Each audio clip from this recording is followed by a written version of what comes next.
बहू, तीज तो सुहागनों का त्योहार होता है। अभी तुम्हारे बाबूजी तुम्हें लिवाने क्यों आए हैं? अंतरा की सास की भ्रकटी तन सी गई, पर अंतरा के पिताजी यह कहकर अपनी बेटी को लिवा लाए कि समधन जी, मैं रक्षाबंधन के त्योहार के लिए अंतरा को लिवाने आया हूँ। काफ़ी दिन हो गए, घर में सब बिटिया से मिलना चाहते हैं। अब पिता आगे बढ़कर कह रहे थे और बेटी की विदागरी कराने भी आए थे। सो मना करने का तो कोई सवाल ही नहीं था। लिहाजा बेमन से ही सही, पर अंतरा के ससुराल वालों ने उसे मायके जाने की अनुमति दे दी। हालांकि अभी तीज पर अंतरा की दोनों ननदें आई हुई थी। ऐसे में मुफ्त की काम वाली अंतरा का मायके जाना सबको बहुत अखर गया था। मायके में भी अंतरा का मिला जुला स्वागत ही हुआ था। जहाँ बड़ी भाभी नमिता ने दिल खोलकर उसका स्वागत किया था, वहीं छोटी भाभी सुरभि, जो अंतरा की लगभग हम उम्र थी, अंतरा को देखकर उसके चेहरे पर एक सिकन सी आ गई थी, जिसे वह कोशिश करके भी छुपा नहीं पाई थी। अमित के जाने के बाद यह दूसरी बार था जब अंतरा का मायके आने हुआ था। पिछली बार जब अंतरा मायके आई थी, तब उसे बिना हार श्रृंगार के देखकर माँ का कलेजा जैसे मुंह को आ गया था। अंतरा को कितना शौक था सजने संवरने का, पर इस वैधव्य ने जैसे उसके चेहरे की मुस्कान ही छीन ली थी। 2 दिन तो सब उदास से थे। अंतरा से भी थोड़ी कटी कटी रही थी उसकी छोटी भाभी। तीज आने वाली थी, सो अंतरा की दोनों भाभियाँ रच बस कर साज श्रृंगार करने वाली थी, पर वैधव्य की चादर लपेटे अंतरा के आ जाने से दोनों की खुशियाँ जैसे छिप सी गई थी। अंतरा को बुरा ना लगे इसीलिए दोनों मेहंदी लगवाने से लेकर चूड़ी वगैरह खरीदने पहनने का कार्यक्रम गुप्त सा रख रही थी। छुप छुपा कर ही हो रहा था सब। बड़ी भाभी नमिता की शादी को तो 8 साल हो चुके थे और उसका एक 5 साल का बेटा भी था। छोटी भाभी सुरभि की शादी को यह दूसरा साल था। उसके मन में कई उमंगें थी। उसका मायका लोकल था, सो उसकी माँ अर्चना जी को लगा कि उनकी बेटी सजेगी सवरेगी तो उसकी विधवा ननद को बुरा लगेगा। इसीलिए उसने बीना जी से फ़ोन करके अनुमति मांगी कि इस बार चूंकि आपकी बेटी अंतरा आई हुई है तो उसे थोड़ा बुरा ना लगे, इसीलिए सुरभि को तीज के लिए मायके भेज दें। वह इस बार तीज यहीं मनाने में मायके में मना लेगी, उसके बाद फिर ससुराल चली जाएगी। सुरभि भी खुश हो जाएगी और अंतरा को भी बुरा नहीं लगेगा। तभी तो समधन की बात सुनकर बीना जी ने कुछ नहीं कहा, सिर्फ इतना कि बहन जी, मैं आपको शाम में फ़ोन करके बताती हूँ। उसके बाद बीना जी ने दोनों बहुओं और अंतरा को पास बुलाकर कहा, बड़ी बहू, छोटी बहू और अंतरा, तुम तीनों जल्दी तैयार हो जाओ, तीज की खरीदारी करने बाजार जाना है। सास की बात सुनकर दोनों बहुएं चौंक गई कि कहीं उन्होंने गलत तो नहीं सुन लिया। उन्होंने अंतरा का नाम लिया था। अंतरा भला तीज कैसे मना सकती है? वह तो विधवा है। बहरहाल अंतरा ने ही शंका का समाधान करने के लिए पूछा, मम्मी, क्या मैं भी चलूं? मैं भला जाकर क्या करूँगी? हाँ बेटा, तुम भी चल रही हो। तीज में अभी 2 दिन है, परसों ही तो है। अभी बहुत सारी तैयारी करनी है। चलो सब फटाफट तैयार हो जाओ। कुछ समझे कुछ ना समझे की स्थिति में दोनों बहुएं और अंतरा तैयार तो हो गए, पर एक सवाल अब भी जहन में था कि उन्होंने अंतरा को तैयार होने क्यों कहा था। तब तक बीना जी भी तैयार होकर आ गई और उन्हें कहने लगी, देखो, मैंने अंतरा को भी हमारे साथ आने के लिए इसलिए कहा है कि तीज में झूला झूलना, मेहंदी लगाना, श्रृंगार, यह सब तो लड़कियां शादी से पहले भी करती हैं कि नहीं? जी माँ जी, दोनों बहुएं एक साथ बोली। पर माँ, उससे क्या? अंतरा अभी भी असमंजस की स्थिति में थी। सुनो बेटा, मेरी बात अभी पूरी नहीं हुई है।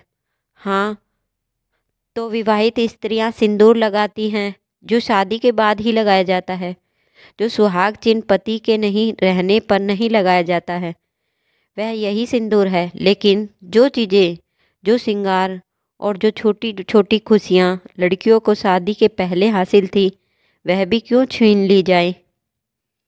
अब तक अंतरा की माँ की मनसा भली भांति समझ चुकी थी। साथ ही सुरभि को भी जानकर थोड़ी राहत मिली कि अब सब सुहागिनें मिलकर तीज पर साज श्रृंगार करेंगी, तो अंतरा भी सिर्फ वैधव्य का जामा पहनकर नहीं रहेगी। यह तो आपने बहुत अच्छा सोचा माँ। बड़ी भाभी नमिता अंतरा पर हमेशा बहन जैसा लाड लड़ाती आई थी, सो वह बोल पड़ी और अंतरा भी उनकी आंखों में खुद के लिए स्नेह का सागर लहराता हुआ देखकर उनके पास जाकर उनका हाथ पकड़कर खड़ी हो गई।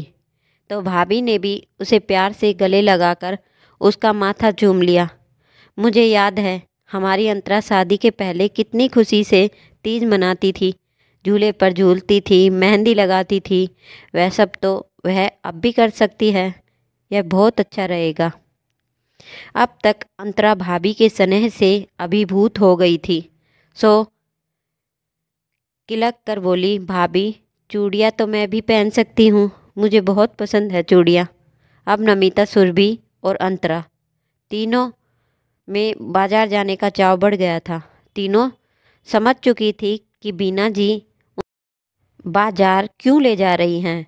एक तरफ जहाँ नमिता और सुरभि अपनी सास बीना जी की सोच की तारीफ कर रही थी, वहीं दूसरी ओर अंतरा अपनी माँ के प्रेम और बिल्कुल खुले विचारों से अभिभूत हुई जा रही थी।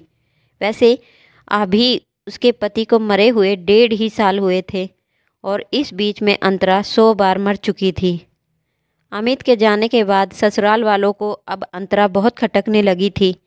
यह तो अच्छा हुआ कि अंतरा के बाबूजी इस बार तीज पर उसे अपने पास ले आए थे, क्योंकि तीज के बाद ही रक्षाबंधन का त्यौहार था और रक्षाबंधन के नाम पर अंतरा मायके आई हुई थी।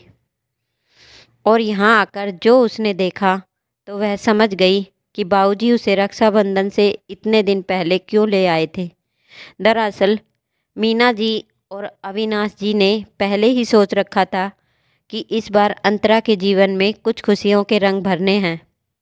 अमित के नहीं रहने पर वैसे ही वह अधूरी हो गई है और हार श्रृंगार भी उतर जाने से उसके चेहरे की चमक के साथ साथ जिंदगी से भी सारे रंग चले गए हैं। साथ ही उन्होंने यह भी निश्चय किया था कि अब वह अंतरा को ससुराल में सिर्फ मुफ्त की नौकरानी बनने नहीं भेजेंगे, बल्कि अब अंतरा के भविष्य के बारे में विचार करेंगे। दोनों बेटे तो अपनी छोटी बहन को बहुत प्यार करते ही थे, सो उन्हें कोई ऐतराज़ नहीं होता। बड़ी बहू नमिता तो शादी के बाद पूरे 6 साल तक अंतरा के साथ हिल मिलकर बहनों की तरह ही रही थी, सो वह भी इस निर्णय के विरोध में मुंह नहीं लटकाएगी। उन्हें यकीन था, हाँ, छोटी बहू सुरभि जरूर थोड़ी सी तुनक मिजाज थी, पर अंतरा का स्वभाव इतना अच्छा था कि कुछ दिनों में उसके साथ भी अच्छा तारतम्य बैठ गया। इसीलिए बीना जी बड़ी ही समझदारी से एक एक कदम बढ़ा रही थी। अपनी बेटी के भविष्य को सुधारने की आज वह पहली पहल कर रही थी। अंतरा को तीज सेलिब्रेशन में शामिल करके उस दिन बाजार में तीनों ने खूब सुंदर सुंदर मेहंदी लगवाई और जिस तरह उछल उछल कर अंतरा कभी दुपट्टा खरीद रही थी और कभी अपने लिए आभूषण ले रही थी, उसे देखकर बीना जी का कलेजा बिल्कुल ठंडा हो रहा था। उनका जी जुड़ गया था।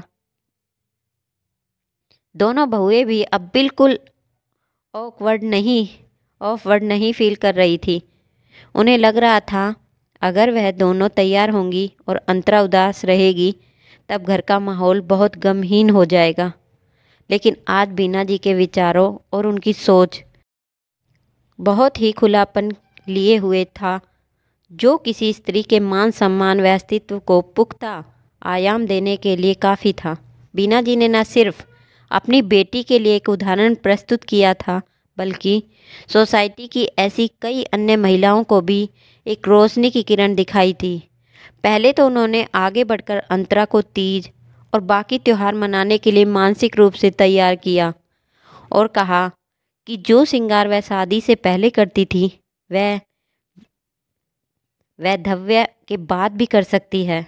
और चूड़ियाँ तो लगभग हर लड़की को पहनना बहुत पसंद है। चूड़ियाँ चूड़ियाँ तो वह जब चाहे तब पहन सकती हैं और जितनी चाहे उतनी पहन सकती हैं। इस बार तीज पर अंतरा खनखनाती चूड़ियों वाले हाथ और मेहंदी वाले हाथ देखती और फिर अपना चेहरा देखती और खुश होती और सोचती कि मैं अभी भी पहन सकती हूँ चूड़ियाँ, अभी भी कर सकती हूँ श्रृंगार। कम से कम शादी के पहले जितना करती थी उतना तो मैं अब भी कर सकती हूँ। अब बीना जी और अविनाश जी भी बहुत खुश थे। अंतरा को खुश देख दोनों भाई महेश और सुरेश को भी बहुत अच्छा लग रहा था।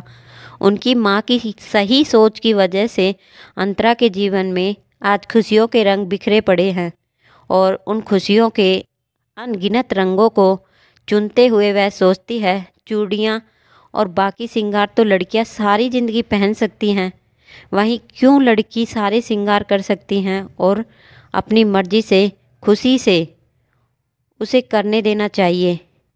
एक तो वह धव्य का पहाड़ का दुख, ऊपर से यह श्रृंगारहीन रूप। अंतरा के हाथों की खनखन चूड़ियाँ आज अंतरा को बहुत खुशी दे रही थी और इस वजह से उसके चेहरे की चमक भी दुगनी होती जा रही थी। उसकी खुशी से घर में आज सब खुश थे। अब जब भी अंतरा के श्रृंगार करने पर कोई टोकता तो वह यही कहती, चूड़ियाँ तो कंवारी लड़कियां भी पहनती हैं, फिर एक विधवा की चूड़ियाँ चटकने के बाद फिर क्यों नहीं कलाई पर चढ़ाई जाती हैं और पति के जाने पर वह क्यों ना पहने चूड़ियाँ।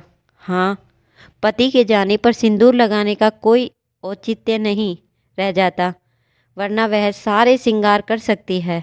उसका श्रृंगार पर हक है और हमेशा रहेगा। उसके बाद अंतरा ने अपनी ज़िंदगी का एक नया सगल बना लिया कि वह हमेशा अपने आप को और अपने स्त्रीत्व को सजा कर रखेगी। आगे जाकर उसने नौकरी भी की। कालांतर में उसकी दूसरी शादी भी हुई, लेकिन उसका श्रृंगार हमेशा उसके साथ बना रहा। आपको हमारी कहानी कैसी लगी हमें कमेंट करके ज़रूर बताएं। मिलते हैं अगली कहानी के साथ। धन्यवाद।